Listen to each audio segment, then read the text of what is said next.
Okay, in the last video we talked about percentiles just a little bit towards the end. So a kth percentile of a data set is a number p sub k such that k percent of the observations are less than or equal to p sub k. Okay, we did problems 13, 14, and 15, which is just kind of explaining the meaning of a percentile rank. And now when it comes to percentiles, quartiles are percentiles that divide the data set into fourths. The first quartile, which we're going to call capital Q sub 1, is equivalent to the 25th percentile rank, P sub 25. The second quartile, Q sub 2, is equivalent to the 50th percentile, P sub 50, which is the median. So when you find a median, you're actually finding the 50th percentile rank, which is the same as the second quartile. Okay. The third quartile, Q sub 3, is equivalent to the 75th percentile rank, P sub 75. Okay, so we're going to focus on finding only the quartiles for a data set and then postpone finding other percentiles until later on. And later on when I get to like chapter 7 is when this stuff comes up again. So here's the steps for finding the quartiles. 3 steps. Step 1, we're going to arrange the data in ascending order, that is smallest to largest, okay, just like what we do with the median. And then we're going to determine the median, or the second quartile, it's the same thing. And then step 3 says to divide the data set into halves, the observations below to the left of the median, and the observations that are to the right of the median, or above the median, okay? The first quartile, Q sub 1, is the median of the bottom half, and the third quartile, Q sub 3, is the median of the top half. So when you find quartiles, you're repeatedly finding medians, okay? Now, one of the things that we sometimes care about is what's called the interquartile range. We're going to call that IQR of a data set is given by the third quartile minus the first quartile. Okay, and it represents the range of the middle 50% of the observations in a data set. Okay, now I'll comment on, when and why that's important. So problem 16 says the following data represent the alcohol percent in 22 randomly selected beers. Okay, so there's our data set. Now our data set is already arranged from smallest to largest. Okay. So part A for the data set, X bar is approximately 5.7 and S, the standard deviation, is approximately 1.3. Compute the Z-score corresponding to Guinness, which has an alcohol percent level of 4.0.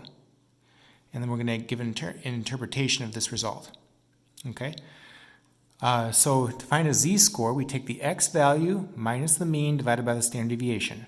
Okay, so the X value would be 4, since that's what Guinness is, and minus the mean is 5.7% divided by 1.3%. Okay, and that gives us approximately negative 1.31.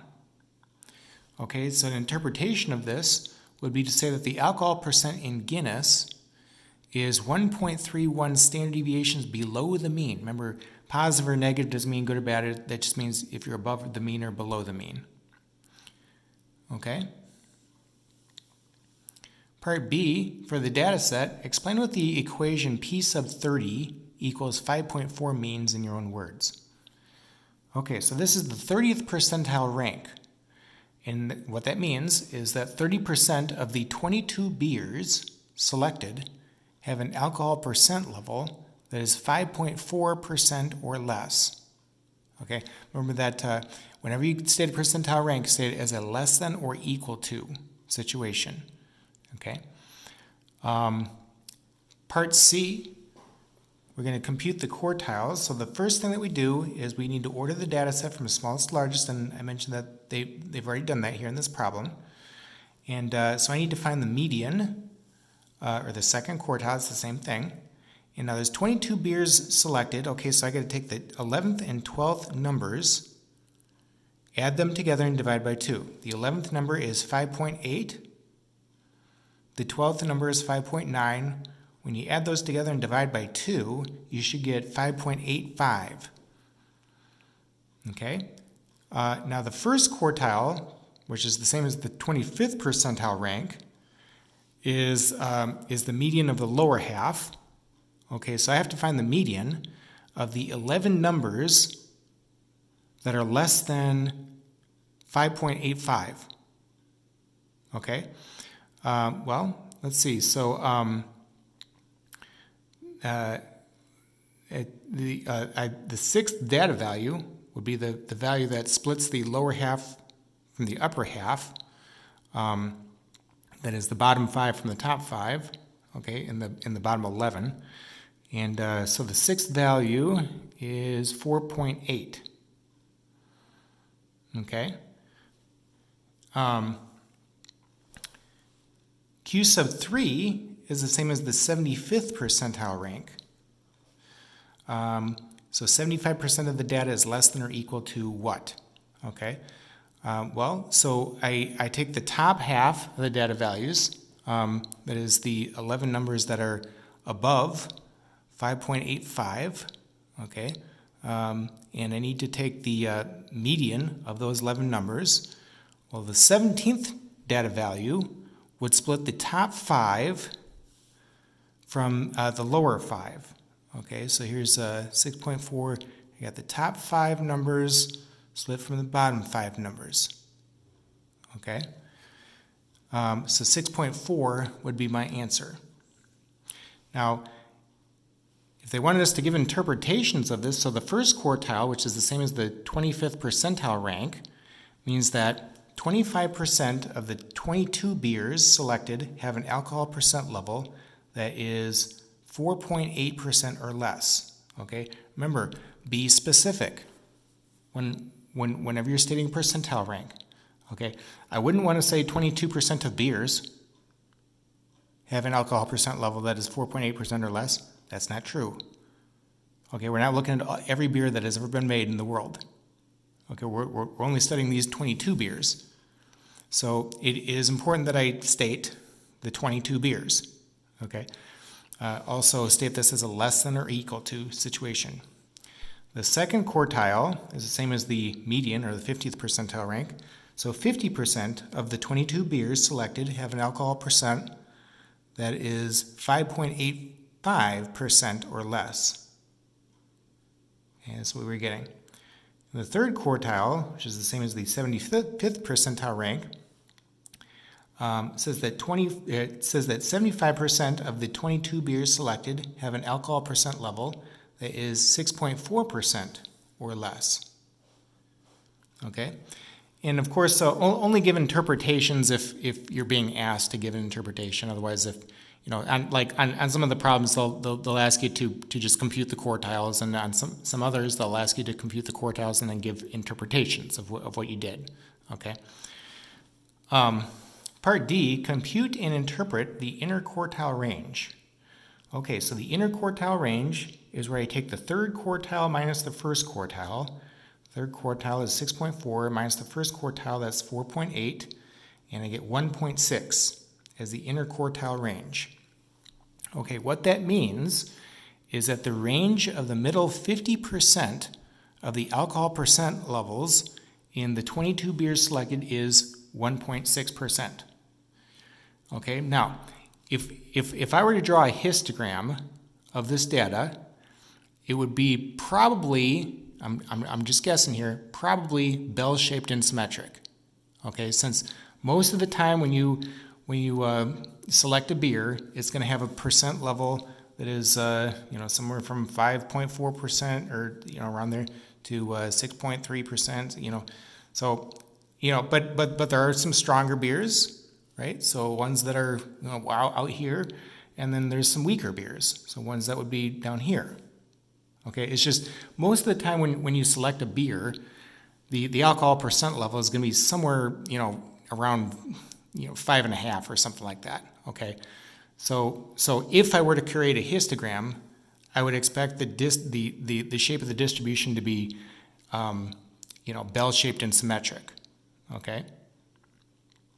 So the interquartile range would be important because the 50% would give me, the bulk of the data, which would lie right there in the center.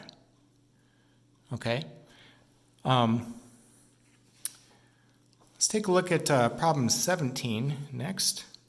So problem 17 says the following data represent the damage cost, which is in billions of dollars, for 15 major hurricanes in the U.S. over the last 30 years. Okay, so there's a data set. And part A, for the data set, the sample mean is $14.2 billion, and the sample standard deviation is $19.8 billion. Okay, compute the z-score corresponding to Hurricane Andrew, which happened in 1992, and that was $26.5 billion. Okay, and we'll give an interpretation of this result.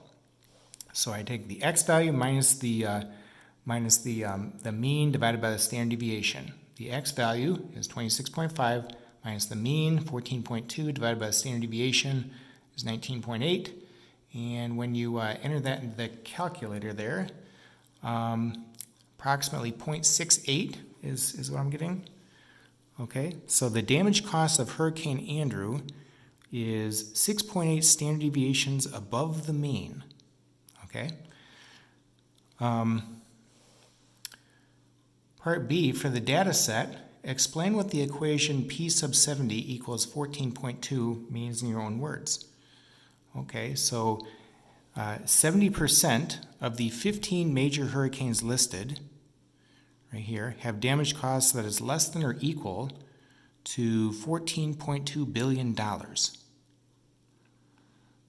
Okay, that'd be the interpretation of what I mean by this percentile rank. Part C is where they want us to compute the quartiles. Okay, so the second quartile is the same as the median. The median would be the eighth value. Okay, since the eighth value would split the lower 7 from the upper 7. And the eighth value is 7.0. Okay, so then Q sub 1 would be the median of the lower half. So the median of these 7 numbers, that would be listed here. And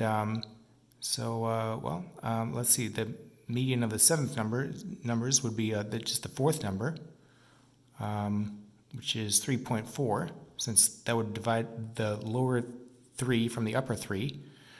And the third quartile would be the median of the top 7, okay, which would be the 12th number in the list, since the 12th number, 15, would divide the upper 3 from the lower 3.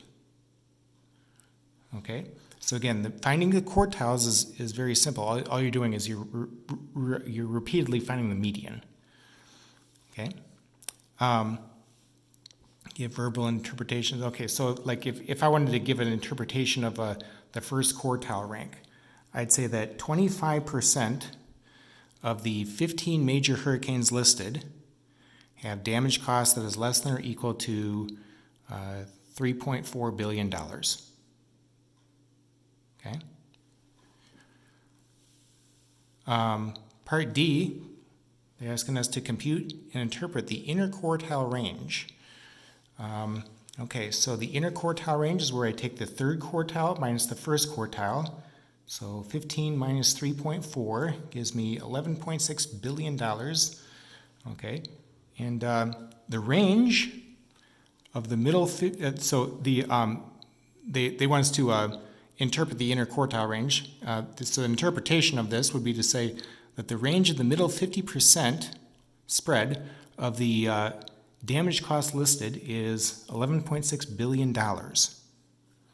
Okay, now if I were to create a histogram using this data value, this data set, I would guess that it would not be symmetric. Okay, since most of my values are, I'm going 2.3 to 11.3, and then I got 81 way out here. That's called an outlier, by the way. We'll talk about outliers in the next video. But an outlier can seriously affect things like the mean and the standard deviation and whatnot. So with that outlier there, I would expect something to be skewed to the right, since the right tail would be significantly longer than the left tail. Okay, so the interquartile range to me for this problem isn't really, as useful as it would be in the last problem. Okay, where you got something that's bell-shaped and symmetric. All right, so we'll go ahead and stop the video right here, and I'll pick up with this definition in the next video.